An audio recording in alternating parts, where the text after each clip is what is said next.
tu dois te battre pour que ça ne s'arrête jamais. Tu dois te battre pour que ça continue de croître. Tu dois te battre, tu dois tout faire pour que ça continue de croître. Parce que si tu ne donnes pas tout, c'est que tu es en danger. C'est que tu es en train de mettre ta famille en danger, mettre ta communauté en danger, mettre tes collaborateurs en danger, mettre tes investisseurs en danger, mettre les clients en danger. Mettre la société en danger, mettre le PIB du pays en danger parce que tu contribues au produit intérieur brut de ton pays. C'est-à-dire que tu mets les statistiques internationales de ton pays en danger. C'est que tu ne permets pas à ton pays d'avoir une bonne image sur le plan international. Ça ne dépend plus de toi. Non. Vous pensez que si un Chinois arrive au Cameroun, il dit vraiment, j'ai vu une structure en ligne qui s'appelle le NS, c'est le Numbici Resource Centers, qui est la nouvelle route Bastos. Je vais arriver là-bas parce que j'ai vu leurs images, je trouve que c'est intéressant. Il arrive au Numbici Resource Centers à Bastos, 3e étage, il monte dans l'immeuble, il voit les installations que nous avons eu à faire là-bas, il voit ce que nous faisons, il interagit avec nos équipes. Dès qu'il finit de le faire, il va encore dans 2-3 endroits, il prend son billet d'avion, il rentre en Chine. Est-ce que vous savez que les endroits qu'il vient de visiter là auront un impact dans la perception désormais qu'il aura du Cameroun tout entier? Ça ne dépend plus de moi seulement.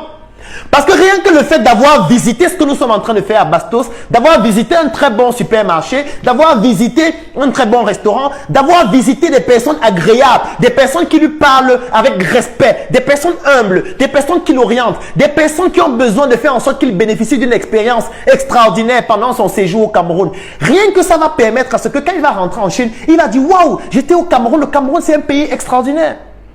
J'étais au Cameroun, j'ai rencontré des personnes extraordinaires. Il faut encore que j'aille dans ce pays. Je te recommande d'y aller si tu veux faire les affaires.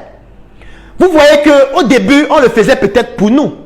Au début, on le faisait peut-être pour nos collaborateurs. Au début, on le faisait peut-être pour nos clients. Au début, on le faisait peut-être pour nos investisseurs. Mais là, ça ne dépend plus de nous. Parce qu'à travers ce qu'on fait, on participe à transmettre une meilleure image de notre environnement, de notre société. Donc, ça ne dépend plus de nous seulement. On est en train de contribuer à améliorer l'image de notre société à travers nos initiatives, à travers nos projets, à travers les produits qu'on propose, à travers les prestations qu'on met à disposition. Oui, ça ne dépend plus de nous seulement.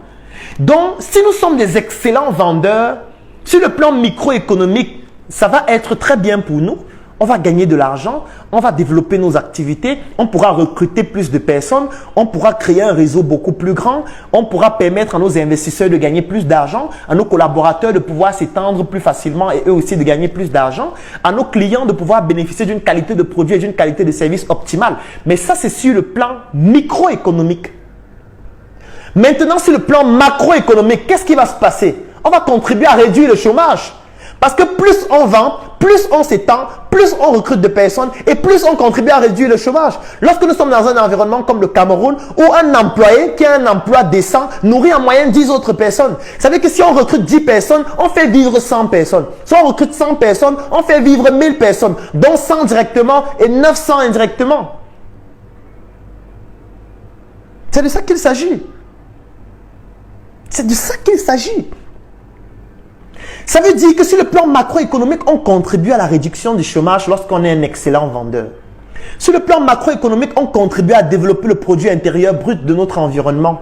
Lorsqu'on est un excellent vendeur, lorsqu'on a une petite unité de production, on produit des chocolats comme les chocolats Startup Food, on produit des sacs comme des sacs Startup Color, on produit de la craie comme la craie Startup Color, on produit des produits cosmétiques comme les produits cosmétiques Startup Cosmétiques, comme les produits Nuisa, comme les produits The Queen. On produit de la valeur ajoutée qui contribue à développer le produit intérieur brut de notre écosystème, de notre pays. Ça veut dire que sur le plan macroéconomique, on contribue à réduire le chômage. On contribue à réduire, ou plutôt on contribue à développer le produit intérieur brut. Et ça ne s'arrête pas là. On contribue au niveau des impôts de notre pays. Parce qu'on paye des impôts. Moi, je paye des impôts. Moi, je paye la CNPS pour certaines personnes qui collaborent et qui travaillent avec moi. Et cet argent permet de payer les salaires des fonctionnaires. Ça veut dire qu'aujourd'hui, je suis un actionnaire des fonctionnaires dans notre pays. Parce que je contribue à payer leur salaire.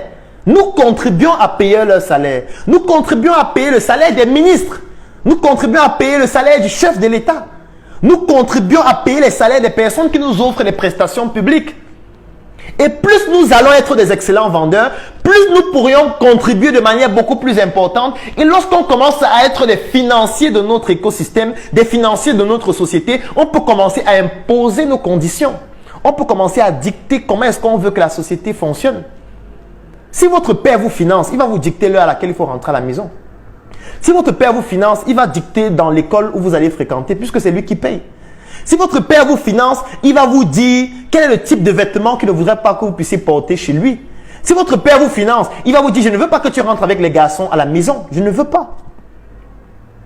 Ça veut dire que lorsque vous devenez le financier et que vous avez une part importante du financement d'une société, vous commencez à devenir une valeur importante qu'on écoute. Parce qu'on ne peut plus prendre des décisions sans vous. C'est de ça qu'il s'agit. Ça veut dire savoir vendre sur le plan macroéconomique peut permettre de changer toute la situation économique de son pays et même la situation politique. C'est de ça qu'il s'agit. Donc vendre est un enjeu individuel et un enjeu national, un enjeu continental. Parce que les pays s'affrontent grâce à la vente. Lorsqu'on dit que les États-Unis, c'est la puissance économique la plus importante au monde, c'est par rapport à quoi? C'est par rapport à la vente. C'est par rapport à la vente. C'est parce qu'aux États-Unis, il y a Apple qui vend des millions de téléphones à travers le monde. C'est parce qu'aux États-Unis, il y a Microsoft qui vend des millions de logiciels à travers le monde. C'est parce qu'aux États-Unis, il y a Boeing qui fabrique des avions qui sont utilisés partout à travers le monde. C'est parce qu'aux États-Unis, il y a General Motors. C'est parce qu'aux États-Unis, il y a des entreprises, il y a des industries, il y a des entrepreneurs qui se développent en vendant. Et ces ventes contribuent à développer le produit intérieur brut. Le produit intérieur brut, les impôts qu'ils payent, le chômage qu'ils réduisent, ça permet d'améliorer leurs statistiques économiques et ça leur permet d'être la première puissance économique mondiale. C'est de la vente. C'est rien d'autre. C'est rien d'autre. Aujourd'hui, si ça ne dépendait que de moi, les 10 premières années qu'on passe à l'école, 50% du temps, on devait seulement nous apprendre à vendre. Si ça ne dépendait que de moi. Ça veut dire que l'école, si l'école commence à la petite section, moyenne section, grande section, CIL, CP, CE1, CE2, CM1, CM2, 6e, pendant les 10 années là, 50% de vos programmes, c'est exclusivement la vente. Comment vendre un produit? Comment vendre un service? Comment se vendre? Avec des exercices pratiques chaque année qui sont croissants au fur et à mesure. Avec des exercices où même parfois certaines années, on vous envoie vendre dans la rue. Parce qu'il faut être décomplexé par rapport à la vente. Donc parfois certaines années, vous arrivez à l'école, on dit aujourd'hui, tout le monde va vendre dans la rue. Donc toi tu vas vendre les oranges, toi tu vas vendre les arachides, toi tu vas vendre, on vous donne les produits à vendre. Vous partez vendre. Vous revenez le lendemain, chacun dit combien il a vendu. Le but n'est pas de devenir riche. Le but n'est pas que vous soyez milliardaire. Le but est que vous puissiez comprendre l'importance de vendre et de ne pas avoir honte de vendre pour contribuer à développer son environnement, sa société en vendant ses prestations, en vendant ses connaissances, en vendant ses produits et en vendant l'image d'une société qui doit devenir performante. Si tout le monde devient un excellent vendeur, le pays se développe en moins de 10 ans. En moins de 10 ans, le pays explose si on devient des bons vendeurs. Mais aujourd'hui, on est en train de former des gens qui finissent l'école et qui ont honte de vendre. Ça veut dire que quelqu'un finit la maternelle, il finit l'école primaire, il finit le secondaire, il finit l'université, il a le doctorat et à la fin, il a honte de vendre.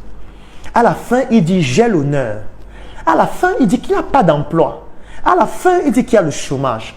À la fin, il marche dans la rue en disant « recrutez-moi, je cherche le travail ».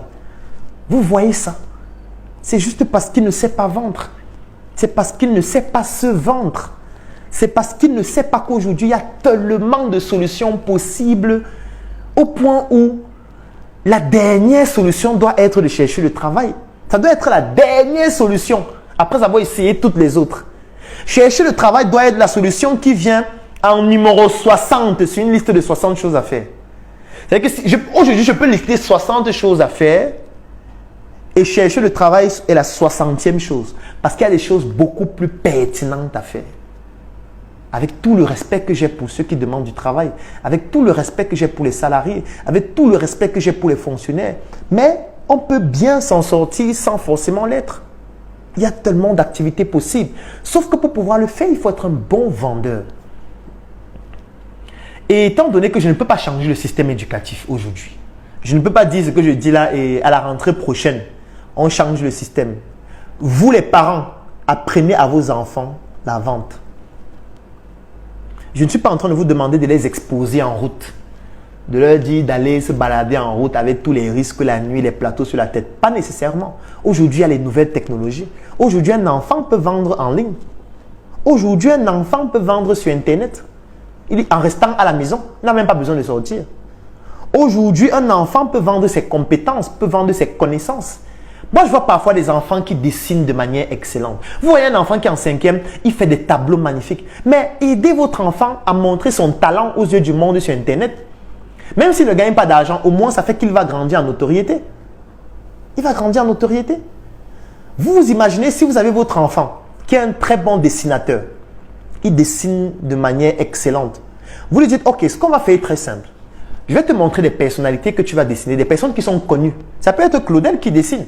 Ça peut être le président de la République du Cameroun. Ça peut être le président du Tchad. Ça peut être le président du Congo. Ça peut être le président des États-Unis. Ça peut être une voiture. Ça peut être n'importe quoi. Vous créez une plateforme pour lui en ligne. Et vous lui dites chaque semaine de dessiner une de ces choses. Il dessine, vous communiquez sur son dessin en ligne, il signe ses dessins, vous faites comprendre que c'est lui qui dessine. Vous vous imaginez si un enfant fait ça chaque semaine pendant 5 ans. En fait, il va devenir une référence dans l'univers du dessin. Et il n'a pas besoin qu'on achète ses dessins. Pas nécessairement. Après 5 ans, après 10 ans, lorsqu'il va finir ses études, il va être une autorité lorsqu'on parle du dessin. Il va être une figure qu'on connaît. Il va pouvoir dire, j'ai 10 ans d'expérience dans le dessin, alors qu'il vient juste d'avoir son bac. Il pourra dire, j'ai 7 ans d'expérience dans tel domaine, alors qu'il vient juste d'avoir sa licence. Juste parce qu'il a compris l'importance de vendre. Et il vend chaque jour, ou il se vend. Ou alors il participe à faire comprendre, à faire connaître son talent. Ça aussi, c'est de la vente. Parce que depuis le début, je n'ai pas parlé de l'argent. Quand on parle de vente, il ne s'agit pas forcément de l'argent. Vous pouvez vendre pour construire votre image. Vous pouvez vendre pour construire votre crédibilité. Vous pouvez vendre pour vous faire un nom qui va augmenter votre valeur perçue, de telle sorte que sur le marché, vous puissiez avoir une valeur plus forte, plus importante. Ça aussi, c'est important. Donc, ne vous attendez pas forcément à... Quand je dis vendre, ne voyez pas seulement aller au marché vendre les bonbons. Quand je dis vendre, ne voyez pas seulement aller au marché vendre les avocats. Non, vous pouvez vendre vos connaissances. Si vous êtes un bon menuisier, vous pouvez vendre vos connaissances. Ça veut dire désormais, lorsque vous concevez une table, faites connaître ce que vous faites. Prenez les planches, pendant que vous êtes en train de faire votre table, prenez des photos de comment les planches étaient avant, de comment vous avez traité les planches, de comment est-ce que vous avez transformé ces planches en table, de comment est-ce que vous avez livré à votre client. Vous avez une plateforme en ligne où chaque fois que vous faites une prestation de menuiserie, vous communiquez dessus. Ça ne va pas forcément vous apporter des clients directement, mais ça va développer votre nom de menuisier, d'artiste menuisier. Si vous le faites chaque semaine, pendant 1 mois, pendant 3 mois, pendant 6 mois, pendant 5 ans, vous vous imaginez le nombre de personnes qui auront imprimé dans leur cerveau que vous êtes un bon menuisier et qui chaque fois qu'ils auront besoin d'un meuble, ils vont vous contacter juste parce qu'ils vous ont vu faire pendant 5 ans, pendant 10 ans. Vous vous imaginez? Parce que vous n'allez rien réinventer. Vous avez peur de partager vos connaissances. Vous avez peur de partager vos connaissances parce que vous pensez que vous avez une connaissance qui n'existe nulle part. Vous pensez réellement que vous avez une connaissance que personne n'a. Et même si vous avez une connaissance que personne n'a, tout le monde ne pourra pas l'exploiter de la même façon. Ou vous pouvez choisir de partager ce que vous voulez partager, mais partagez au moins. Ça participe à vendre. Ça participe à se faire connaître. Ça participe à développer sa créativité. Ça, je veux dire, ça participe à développer même sa discipline. Oui. Pourquoi vous avez honte de vendre? Pourquoi vous négligez la vente? La vente, ce n'est pas pour gagner de l'argent seulement. Non. La vente peut être pour gagner confiance en soi. La vente peut vous permettre d'avoir une bonne image de vous-même. Et la conséquence, c'est que ça vous rapporte aussi de l'argent. C'est de l'utile qui s'associe à l'agréable. C'est magnifique. La mission est simple. Voici une arme capable de changer le mindset du continent africain. Détruire l'obésité de l'inconsistance intellectuelle dans laquelle se cache le coffret VIP. Il possède une arme contenant 200 heures de formation et 8 ans d'expérience entrepreneuriale. Recevez le pouvoir de devenir une meilleure version de vous-même. Armez-vous de cette clé pour une réussite entrepreneuriale.